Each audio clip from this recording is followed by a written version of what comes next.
O Apocalipse capítulo 21, no versículo 1, fala assim, na verdade que ele está falando sobre Jerusalém futura. A minha Bíblia vai ter alguma diferença de vocês, que a minha Bíblia é de Jerusalém, que é a minha Bíblia de estudo. Então pode ser que tenha alguma diferença de tradução, mas o contexto é o mesmo. João fala assim, vi então um céu novo e uma nova terra, pois o primeiro céu e a primeira terra se foram, e o mar já não existe.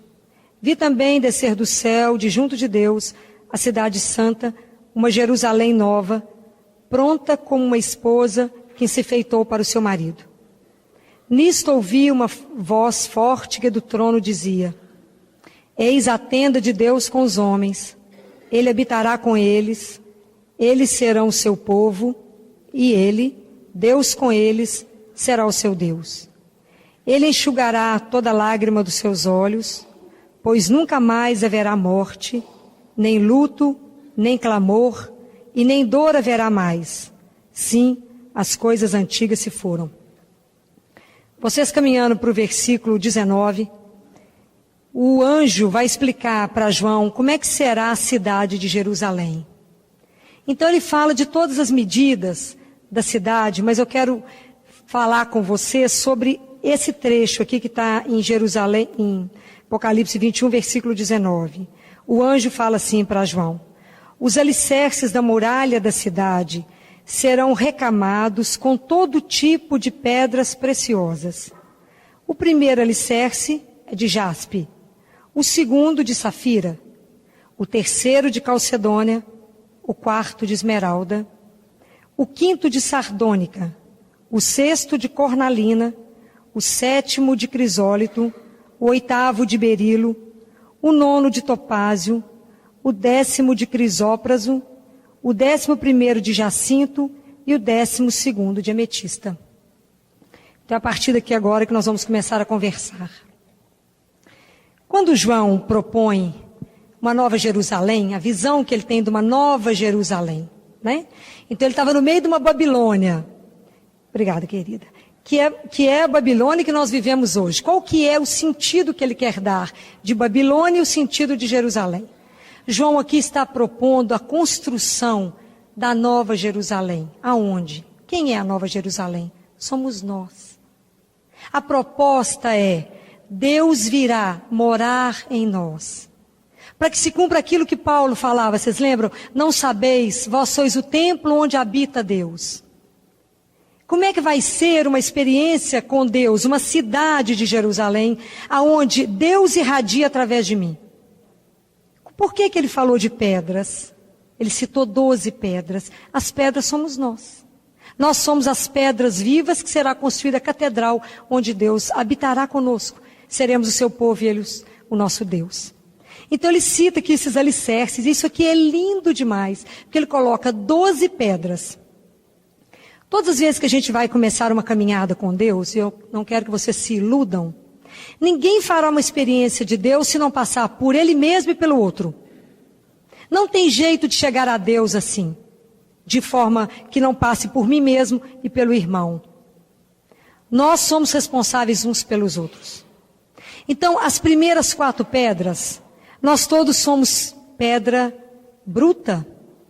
E quando a gente resolve fazer uma caminhada espiritual, a gente vai entrar na nossa fase de aprendiz, porque nós vamos ter que ser talhados, trabalhados, para que as nossas pedras tirem as arestas, para que eu dê conta de conviver uns com os outros, para que nós todos juntos possamos fazer uma chegada a Deus. Por que João fala que as pedras são preciosas? Elas não são preciosas pelo valor financeiro delas, não. Elas são preciosas porque todas essas pedras, cada uma delas corresponde a um nível de consciência nossa, corresponde a uma qualidade humana. E todas essas pedras só provêm essas qualidades de Deus.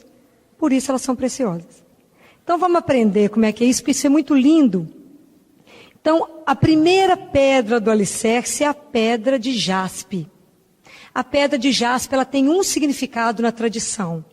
É o amor, conhecimento de si. Se essa pedra não ficar bem polida, nada mais sobe. Nenhuma muralha, nem um murinho. A questão de saber quem eu sou. Eu preciso me amar. E a gente acha que se amar é fácil. É amar aquilo que eu sou, e não aquilo que eu gostaria de ser, ou aquela imagem que eu acho que eu tenho. Conhecer você de verdade. Como é difícil amar aquilo que a gente é. Muitas vezes a gente vive numa miragem, ou vivendo uma fantasia que não corresponde à nossa realidade. Quando a gente trabalha isso e descobre quem somos, nós podemos colocar uma outra pedrinha, que se chama safira. Porque uma coisa é eu me conhecer, outra coisa é eu me aceitar. Como que a gente tem dificuldade de se aceitar? Quem tem cabelo liso quer ter anelado, quem tem anelado quer ter liso, quem está gordo quer ser magro, quem ser magro quer ser gordo. Mas eu não aceito a minha herança genética, eu não aceito a família que eu cheguei, eu não aceito nada que Deus me deu. Pare e pensa se vocês verdadeiramente se aceitam como sou. Tem gente que não aceita nem o código genético que herdou. É uma guerra, não consegue viver em harmonia com nada, não consegue se aceitar. Então é uma pedra para a gente trabalhar, porque isso vai refletir depois para frente na minha outra caminhada. Então eu preciso saber me aceitar, eu preciso me amar do jeito que eu sou. Isso aí trabalhado, nós podemos ir para a pedra que chama calcedônia. Porque quando eu me amo, quando eu me conheço do jeito que eu sou, e como eu me amo, eu tenho um amor que se chama amor, confiança em mim. Eu me enraizo. Eu sei que eu sou isso, eu conheço meus limites. Então eu estou enraizada. Isso tem uma repercussão muito forte. Tem gente que não tem raiz, que não sabe onde está, que não está sedimentado em lugar nenhum. Não caminha. Nós temos que ter a nossa raiz muito profunda, porque nós não seremos alimentados se a gente não tiver uma raiz. Bem, quando eu consigo me aceitar, me amar, confiar em mim, eu vou ter a última pedra da escala de aprendiz, que é a pedra que chama esmeralda, que é um amor desapegado de mim mesmo. Então, esse amor desapegado é aquele amor que eu tenho tanta consciência daquilo que sou, que eu não dependo da referência do outro para saber aquilo que eu sou. Então, tem pessoas que ficam tão na mão do outro que não conseguem nem se vestir. Coloca uma roupa e fala assim, fulano, você acha que eu estou bem? Porque em casa não tem nem espelho. Não é? Eu perdi a noção daquilo que eu sou. Eu dependo da aprovação do outro para me ser. Se o outro não me aprova, então eu não sei nem quem eu sou, eu não me reconheço. Eu preciso da aprovação do outro, do reconhecimento do outro. Porque eu não confio em mim. Então, se fulano passou perto de mim e não me cumprimentou, o que será que eu fiz? Será que eu ofendi ele? Ai, meu Deus, por que ele está chateado? Por que ele não me olhou? O que está acontecendo conosco? É porque a gente não tem noção daquilo que a gente é. A gente não confia em nós mesmos. Então, deve ter sido ano passado, eu estava numa churrascaria aqui em Belo Horizonte, acho que foi no Ambrósios, e aí tinha uma pessoa que já foi muito famosa no futebol, e eu, na verdade, estou andando tão cansado que eu não reconheci a pessoa, não. Mas quando passaram duas crianças, ele cercou as crianças e falou, quem que eu sou? Os meninos olharam para a cara dele e falaram assim, não sei. Como você não sabe quem eu sou? Eu falei, meu Deus, que dó. Não tem consciência nem do que é. Precisa de que o outro reconheça para ele ser. Vocês já imaginaram se a gente fica dependendo do reconhecimento do outro? De dar ao outro isso? Então, da mesma forma, eu fico livre dos elogios e das lisonjas todas que chegam. Porque melhor que seja a imagem que vocês têm de mim, eu tenho consciência que eu não sirvo para nada. Que eu não sou nada. A gente tem consciência das nossas fraquezas, da nossa miséria, do nosso limite. Essa é a condição para ser aprendiz. Eu preciso aprender a cuidar de mim, disso que Deus me deu. Como cada um de vocês tem que cuidar de vocês. Porque só quem é capaz de cuidar de si é capaz de cuidar do outro. Enquanto vocês não cuidarem de si, vocês não passarão para o segundo estágio, que é o estágio do companheiro. Ninguém que se ama. Se você não se ama, você não amará o outro. É ilusão. É ilusão quando falam assim, mas eu amo demais fulano e você. Não tem tempo para mim, então é mentira. Não somos capazes. Primeiro aprende a se amar. Aí depois você sai do estágio de aprendiz e começa e você irá para o estágio de companheiro, porque a nossa pedra agora já deixou de ter um monte de hastes.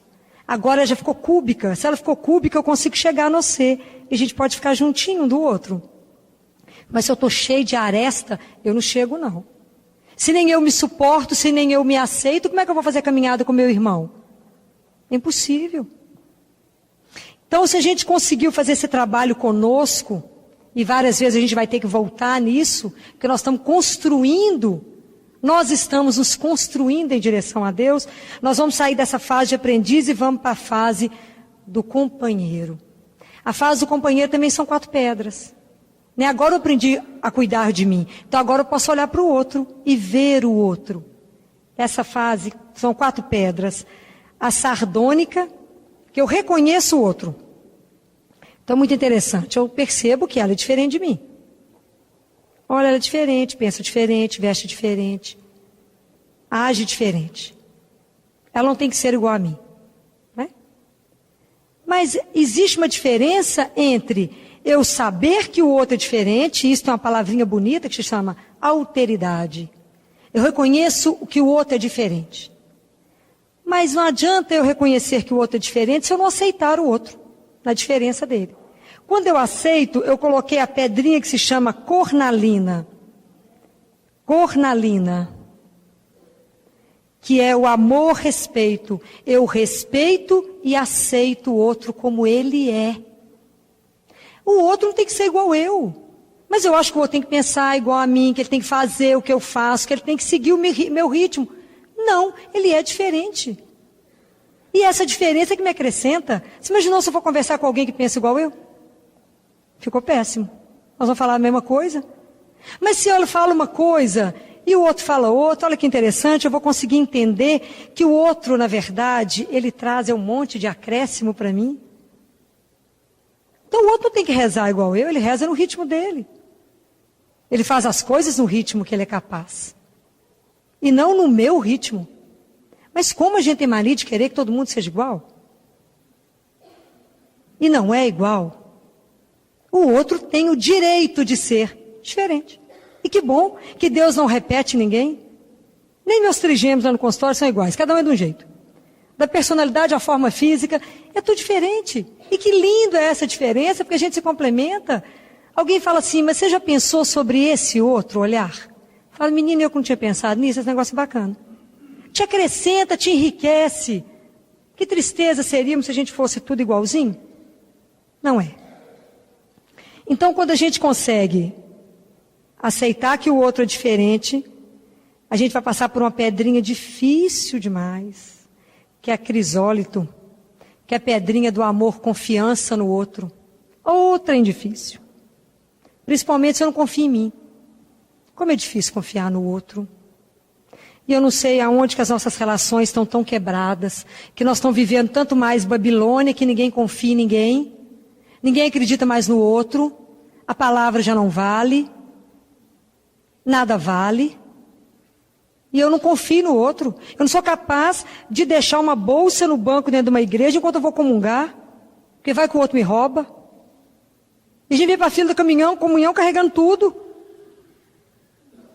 Porque eu não sou capaz de confiar. E aí vocês imaginam o que é relacionamento do pai e mãe, marido e mulher, filho e pai, filho e mãe.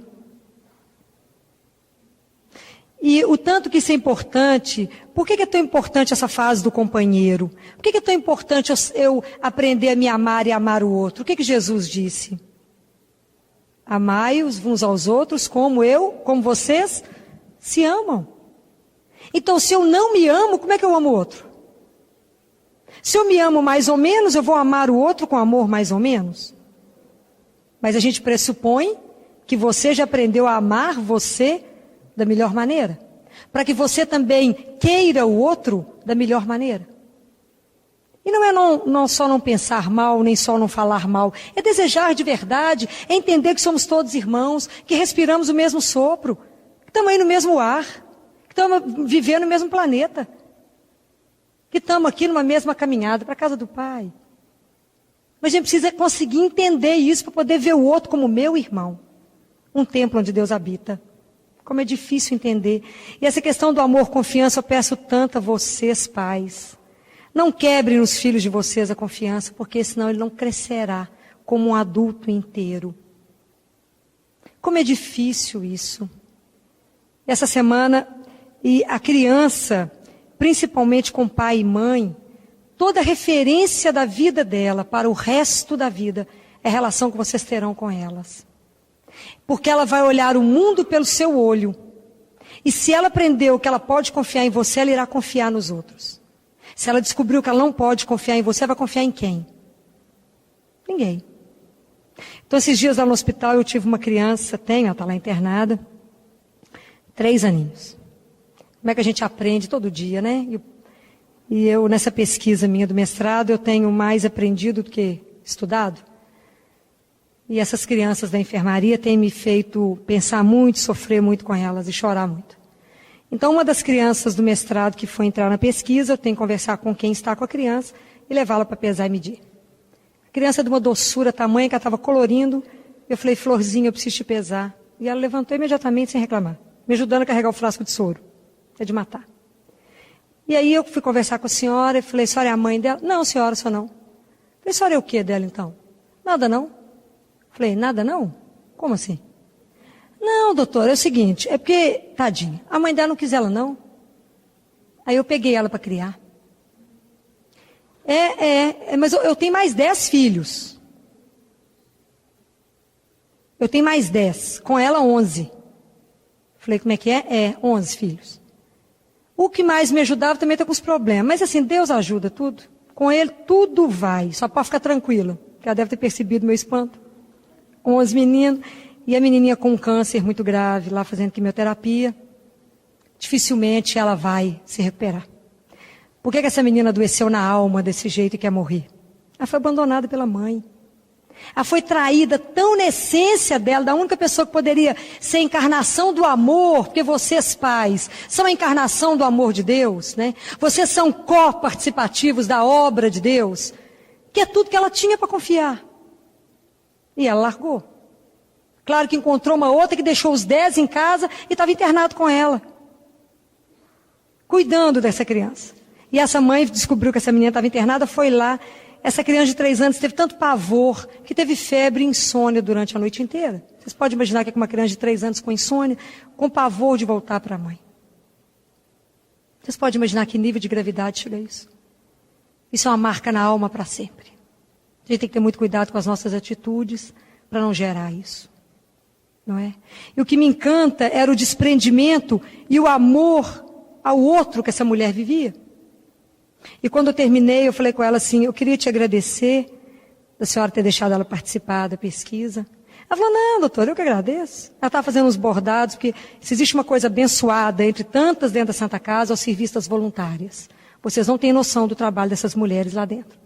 Então, enquanto essa mãe aguarda a quimioterapia, ela sentada, internada, às vezes meses, ela está lá aprendendo a bordar, fazer tantas coisas que vocês não imaginam. É maravilhoso o trabalho delas, é algo de ser homenageado. E aí ela falou comigo assim, não tem nada que agradecer, não. Eu falei, a senhora não tem noção do que a senhora me ensina. Eu não sei se eu serei capaz um dia de um amor ao próximo como a senhora está tendo. A senhora deixou seus 10 e está cuidando de mais um. Isso é para a gente pensar. Ela não tinha filho? Não, tem 10 em casa. Mais um, 11.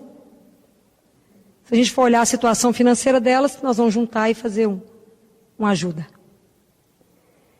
Bem, então essa confiança no outro é uma coisa que a gente precisa trabalhar. Eu preciso aprender a confiar no outro. Mas eu vou aprender a confiar no outro se eu estabeleci relações desde a minha infância de confiança em mim. Se foi depositado em mim confiança. Quem foi que demonstrou? Tem uma frase na Bíblia, que foi o Deus Pai que falou. Vamos ver se vocês vão lembrar. Que é a prova da confiança maior que Deus tem conosco. Ele falou com Abraão. Falou, vai Abraão, vai ao encontro de ti mesmo. É o que ele fala conosco hoje. Vai ao seu encontro, eu quero que você vá ao extremo da sua humanidade. Para quê? Para que você me encontre. É lá que você vai me achar. Porque quanto mais você se conhecer, Abraão, mais você me conhecerá. Mais perto de mim você chegará. Então, Deus Pai fala com Abraão, Abraão, vá ao encontro de ti mesmo. Para que a gente não passe pela vida como estranhos a nós mesmos. Vamos prestar atenção como é que nós estamos fazendo isso. Bem, então depois que nós aprendemos a confiar no outro, nós vamos poder colocar a pedrinha que chama berilo, que é do amor abandono, do amor fidelidade ao outro. Se eu confio em alguém, eu sou fiel a essa pessoa. A fidelidade é uma consequência da confiança. E quando essa confiança fica quebrada, o que foi que Jesus nos ensinou? Qual que é a palavrinha que pode reverter isso? Perdão, muito bem, graças a Deus, vocês estão lendo. É o perdão. E aí Jesus mandou perdoar quantas vezes? 70 vezes 7. Dificilmente chegaremos ao número 7, porque é o número do infinito. Dificilmente. Mas nós temos que exercitar o perdão. Para que a confiança seja restaurada.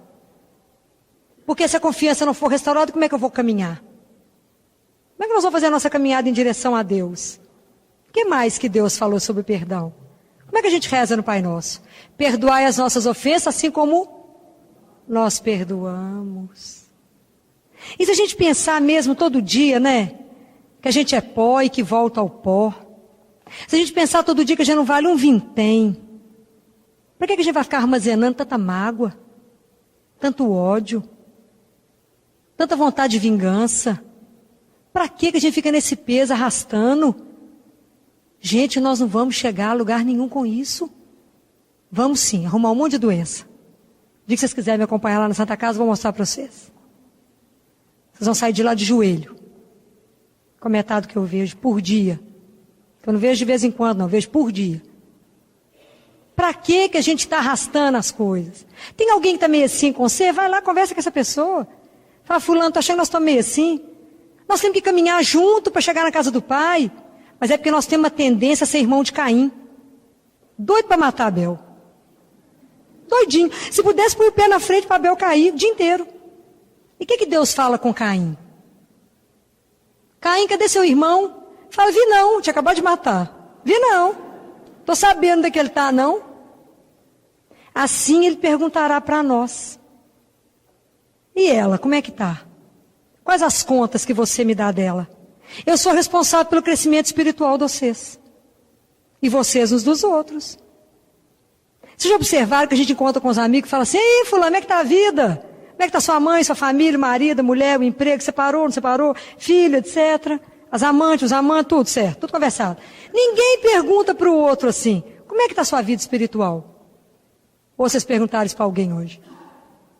Ninguém tem coragem, esse assunto é morto. Vida espiritual, imagina, vou perguntar isso para alguém, filho, o povo vai achar que eu estou doido. Como é que a gente omite isso da vida? E ele vai nos perguntar, o que você fez com seu irmão? Nós temos que lembrar, olha a nossa irmandade com Caim. Nós temos que lembrar. Se o meu irmão caiu, é porque eu não estive do lado dele. Eu nunca contei para ele que essa doçura está presente na vida dele, e o amo, e o nome dele é Jesus. Eu calei a minha boca e não falei. Eu não anunciei. Eu vi que ele ia entrar numa situação delicada e não tive coragem de falar com ele. Fulano, não vai. Ao contrário, eu estimulei ele aí. Falei, vai, bobo. Problema não. Então nós seremos responsáveis diante de Deus por todas as nossas omissões. E o pecado da omissão ele é grave. Porque o fato da gente às vezes não interferir na vida de alguém pode levar com que aquela pessoa morra. Às vezes não morre porque você dá um tiro ou uma facada, não. Mas morre pela sua ausência. E morre todo mundo que está longe de Deus. Tudo que está longe de Deus apodrece. Porque não é nutrido. Então tem muita gente que acha que está vivo, mas está morto. Porque está longe dele. Está achando que está bacana aí no mundo, mas não está não. A vida está só em Deus. Então preste atenção nisso. Como é que a gente tem essa tendência a ser irmão de Caim? Nós precisamos de ser verdadeiramente irmãos. Comprometer verdadeiramente uns com os outros. A gente não se compromete uns com os outros. A gente se compromete mais ou menos. Quantos de nós teríamos a coragem dessa mulher, com 10 filhos, adotar mais um? Ainda doente. Vai e volta de Santa Casa, etc. Porque a quimioterapia um período, volta. Quantos de nós? Comprometer com o outro significa mudar a vida, muitas vezes. Significa mover em relação ao outro, mas nós somos acomodados demais. Nem filão, eu vou ali conversar com fulano. Eu estou deprimida. Vou chamar fulano para a festa, gente, vai só chorar aqui, ué. Vou ligar, vou não, fulano está na fase péssima. Fulano vou chamar, não vai pedir dinheiro emprestado, está quebrado. A gente ri da nossa própria miséria, né, gente? Que é assim mesmo que a gente faz. E a gente tem coragem de entrar na igreja e oferecer alguma coisa para ele. Deus é porque nos ama demais. É porque ele tem paciência demais com a nossa miséria. Ele olha e fala, eu ainda te pego de jeito. Eu ainda te trago para mim. Eu ainda te converto. Eu ainda te transformo. Eu ainda quero uma Jerusalém de verdade. Eu quero você verdadeiramente assumindo o tanto que você é amado, para que você tenha consciência do seu amor, para que você ame o seu irmão. E ensine o seu irmão que ele é amado por Deus. Tem gente que fica abatido porque não tem consciência disso não. Tem gente que acha a vida ruim. Acha a vida horrorosa. Porque não encontrou Deus. Hoje eu vi uma jovem falando com uma outra lá no CTI, né, porque é muito residente, é muito estagiário, é gente demais, falando que não via sentido para a vida, que a vida estava parada. Tinha acabado de chegar da Europa, estava pegando passaporte para os Estados Unidos, trocando um carro zero. Falei, não tem mesmo não, bem, você está pobre, mas é pobre porque você não tem Deus. Quem não tem Deus está na terrível miséria. Não viu a essência da vida. Não consegue ver a beleza da vida. Não consegue. Não consegue olhar um céu azul e falar, não, meu pai. Não consegue. Que pena. Ou você abre os seus olhinhos ou realmente vai cada dia ficar mais deprimida porque não vai ver sentido em mais nada. Mas é preciso que alguém tenha coragem de falar. Isso é quando a gente aprende a se amar. A gente quer que o outro também se sinta amado. Nós não somos nada sozinhos. Caminhar sozinho é muito ruim. Não é uma delícia vir nessa igreja e ser acolhido igual a Moninha fez com vocês? É uma delícia, a gente quer ficar aqui. Porque andar junto é muito bom. É muito bom. Por isso a gente tem que ter esse compromisso. Muito bem, já que nós aprendemos a nos amar, estamos amando os outros, aprendemos a confiar, nós já podemos ficar tudo juntinho, para poder fazer a experiência de Deus, que é a última etapa. Então nós temos as pedras, nós já somos todas pedras cúbicas, já fomos todos talhados. Então agora o cimento que vai nos unir é o cimento da fidelidade e da confiança. Nós precisamos de ser fiel uns com os outros. E não olhar para o outro, alguém elogiar e você pensar assim, não, mas está péssima, está brega demais. Fulano, você está linda, querida. É ser fiel nos mínimos detalhes. É ser verdadeiro uns com os outros, assim como a gente gostaria que fosse verdadeiro com a gente mesmo. A gente precisa. Quando eu penso que Deus vê tudo, sente tudo. Eu só queria falar uma coisa com vocês que eu deixei de comentar. Em relação a gente como aprendiz, para a gente saber hoje na nossa vida, se a gente já tem uma pedrinha no nosso coração que chama esmeralda, vocês não precisam me responder, quero só que vocês pensem. Como é que vocês reagem? Para a gente saber que a gente tem a pedra esmeralda, a gente precisa saber. Como é que eu reajo quando eu recebo uma calúnia, uma ofensa, ou como eu recebo um elogio? O que quiser de você. Porque inclusive o que acham de você não quer dizer que seja verdade, não é? Então se a gente ainda está reagindo muito mal àquelas coisas negativas que a gente ouve a nosso respeito, vamos pedir a Deus que nos ajude a polir a nossa pedra esmeralda, que ela está precisando ser melhor trabalhada. Bem, então agora que nós já somos todos companheiros de caminhada, nós vamos fazer a nossa experiência com o Pai. E aí são mais 4 pedras. A primeira pedra chama topázio. Né? Agora nós vamos fazer o acabamento da casa, já estamos, o alicerce já está longe. E agora a pedra topázio, a tradução dela é o reconhecimento de Deus. Quer dizer, eu já cheguei no estágio e eu reconheço a presença dele em mim. Eu reconheço que o meu amor está fundamentado num amor maior. Quando eu reconheço que eu posso abrir o ser limitado que eu sou ao sem limite, a minha humanidade, a transcendência, isso se chama adoração. Quando eu sou capaz de pensar na maravilha que é eu existir, eu conseguir pensar, eu conseguir raciocinar, eu ver uma natureza, eu reconhecer as coisas do Pai nisso tudo, é um ato de adoração. Então esse é o amor, a adoração, eu consigo reconhecer o meu Deus e o meu Senhor como Deus e Senhor de tudo. Se eu conheço tudo isso, eu vou passar por uma pedra tão preciosa, mas tão preciosa, que se chama jacinto, que é a pedra do amor, confiança em Deus. E o amor abandona a Deus. Ah, que luta que é isso.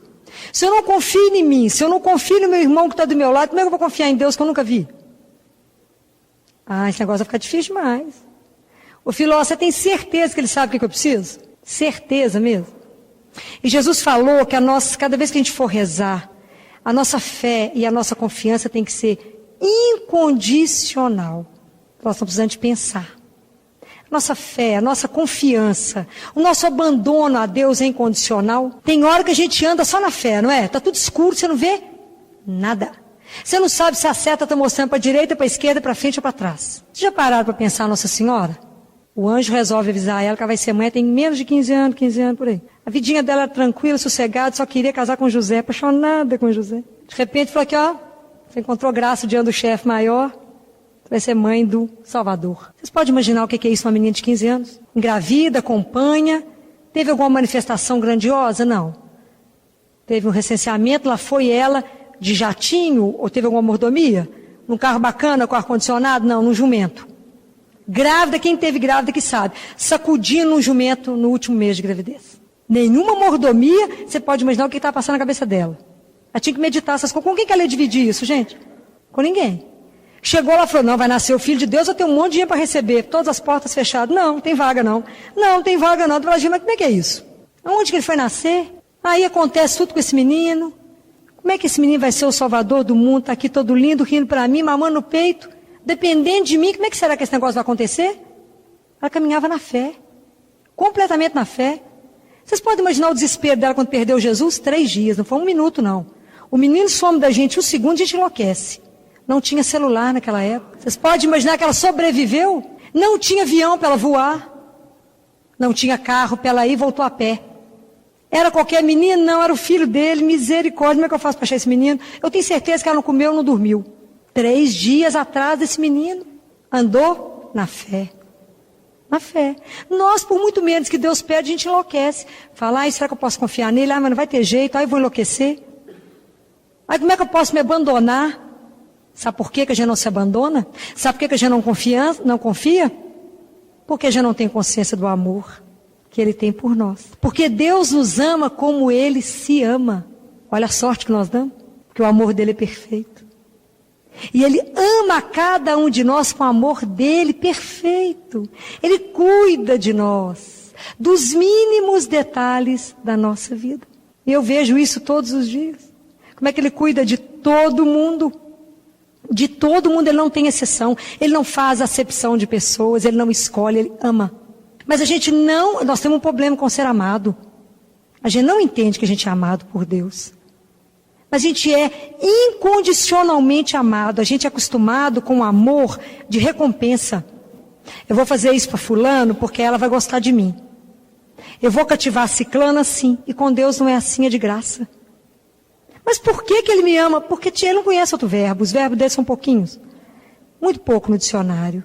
Ele simplesmente nos ama. Mas a falta de entendimento, de aceitação disso, nos gera tanta angústia desnecessária. Aí nós vivemos nas fluoxetinas da vida, nos antidepressivos, nos divãs dos psiquiatras, as crianças com síndrome do pânico. Não temos consciência de ser amados, de sermos cuidados. Porque nós somos cuidados nos mínimos detalhes. Sabe o que nos falta entre tantas coisas? A graça de viver um instante. O dia que a gente conseguir viver isso, acaba os nossos problemas. A gente está aqui agora, tem que estar aqui agora, sentado me escutando. E não preocupado com a hora que eu vou acabar de falar, como é que eu vou embora, quem que eu vou encontrar em casa, como é que está meu filho, marido, estou com fome. A gente não está onde a gente está. Então a gente está sempre com o coração em agonia. Jesus não consegue encontrar com a gente, ele tenta. Hoje a gente está preso no passado, eu estou no futuro e ele aqui no presente. Ele não nos acha, ele está tentando. Não consegue nos achar. A gente nunca está onde devia. Mas cheguei para te ver, você dá licença, mas eu estou lá em 1800. Naquele dia que eu não podia ter feito aquilo. Presta atenção. O dia que a gente entender verdadeiramente quem é o Senhor de todas as coisas, nós vamos viver tão mais leve. Nós vamos nos abandonar nas mãos dele e falar, Jesus, olha isso aqui por mim. Me encaminha, me conduza, me oriente. Falei, mas será que ele vai me orientar certo? Claro. Falei, mas ele não entende desse assunto. Entende, minha filha, qualquer assunto que você quiser, ele entende. Qualquer um que vocês quiserem. Negocia qualquer coisa que Jesus vê. Pede uma informação. Sabe qualquer coisa, é dono de tudo. Um espetáculo. Vocês podem falar com ele qualquer assunto, ele entende. Mas como a gente confia pouco, porque não confiamos, mesmo porque não amamos, né? Não conhecemos, não temos tempo de conversar com ele, não temos tempo de oração. Então fica difícil confiar, né, no outro, que a gente não conhece. É assim as nossas relações de amizade, que ficam ruins porque a gente não tem tempo uns para os outros. Alguém te liga e você fala, fulano, agora não posso falar com você não, que eu estou correndo. Depois, outra hora, a gente marca. Assim é com Deus. Jesus, hoje eu não vou rezar, não, que eu estou muito cansado. Amanhã. Aí amanhã o cansaço está dobrado. Não, então depois de amanhã, domingo eu vou à missa, te prometo, hein? Domingo. A gente vai adiando e vai se acumulando e pesando, tanto que chega no final de semana, você dorme quase que o fim de semana inteiro, tão cansado que você está. Nós, fim de semana, nem saí da cama. Falei, que triste, perdeu tudo de bom que tinha a vida. Não é triste? Tem gente que nem abre a janela domingo, fica deprimido que depois já é segunda. Vocês acham que eu estou brincando, que isso não existe, não? Existe, estou aqui para contar para vocês. Existe. Tem gente que não sai da cama no domingo de depressão porque existe a segunda. Porque não entendeu que cada dia chama-se presente. É o presente do seu pai para você, um dia que não repete. E cada dia ele tem uma coisa interessantíssima para te dar. Cada dia ele faz uma gracinha que eu falo com ele, Gê, você brilhou mais do que a Rede Globo agora, plim plim para você. De tanto que ele cuida das coisas, de tanto que ele exagera nas coisas. Mas a gente não acredita que tudo está subordinado ao Pai. A gente não acredita nisso não. Quando Moninha falou, vocês pensam que vocês vieram aqui? Não. Ontem, quando eu rezava por vocês o terço, e hoje de manhã, quando eu assisti a missa na intenção de cada um de vocês, para que Deus preparasse o coração de vocês, falei com ele que o Senhor leve aqueles que o Senhor quiser.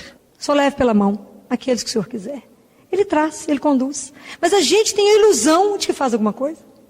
Não é? Falo que Deus é tão doce, que Ele faz com a gente igual a gente faz com o menino. Você põe moedinha no bolso da criança que você sabe que ela quer comprar um presente para você. Então você põe a moedinha lá, para que a criança ache que tem dinheiro e compre o presente para você. Na verdade, tudo que a gente tem é dom de Deus. Mas Ele até deixa a gente achar que isso nos pertence. Mas é tudo dele. É delicadeza de Deus, né? Bem, quando eu consigo me abandonar em Deus e confiar, eu vou viver a pedra mais importante e a experiência maior que nós precisamos de fazer com Deus, que é a pedra que chama ametista, que é o amor, participação na obra de Deus. Quando eu estou completamente abandonado ao meu Pai, eu vou passar a ser com Ele uma pessoa, um só. Aquilo que Paulo falava, já não sou eu que vivo, mas é Cristo que vive em mim.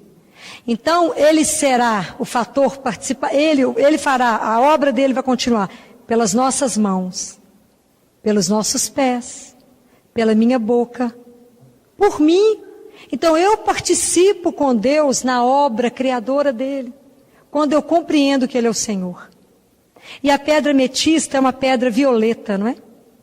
E ela é a fusão de duas cores, do vermelho, que a gente traduz por paixão, por fogo, por amor, e pela pedra azul, que é a verdade.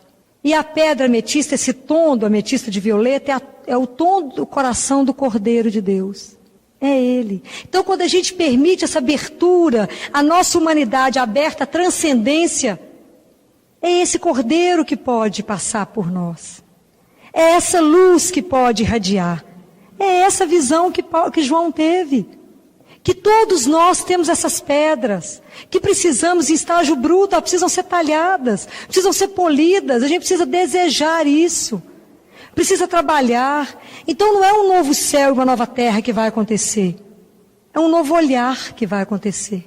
Não é um mundo que precisa mudar o meu olhar. Quem tem um novo olhar tem um outro mundo. Nós precisamos de aprender a enxergar com a pedra da ametista, que é o olho do chefe, é o olho do Cordeiro, é o olho de Jesus. Nós estamos aqui numa caminhada para Ele. Então, às vezes, Filó, mas a pedra está muito difícil para talhar, a pedra é muito dura. Eu queria lembrar vocês que quanto mais dura está a pedra, mais preciosa ela é. A gente não desiste uns dos outros. Então, eu queria contar uma historinha para a gente poder encerrar, que eu já contei aqui para o padre Alexandre uma vez, quando nós encerramos um seminário, que na época da construção da Catedral de Notre Dame, tinha várias pessoas talhando as pedras para a catedral. E aí um senhor passando, viu um homem todo suado, lá quebrando as pedras e falou, o que o senhor está fazendo? E ele cansado, mal-humorado, falou com ele, você não está vendo? Quebrando pedra. Aí ele continuou andando, encontrou com mais um outro homem e falou com ele, e você, o que você está fazendo? Ele falou, você não está vendo? Eu estou construindo uma catedral. Então que a vida possa nos encontrar assim.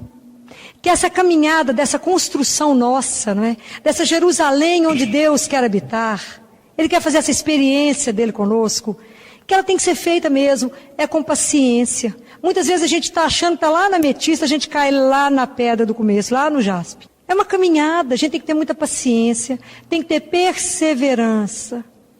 Vamos ter momentos de adoração, sim. Mas quando fala, gente, mas eu não dou conta, Filó, isso está muito difícil. Eu quero que vocês lembrem que existe um Pai que nos conduz. Então, por pior que seja qualquer situação, Deus nos conduz. Ele está por trás de todas as coisas. Então, não tenham medo e não parem na caminhada. Ele faz. Se abandonem a Ele, igual uma criança abandona quando está no colo de um pai e de uma mãe. Abandona nos braços do Pai.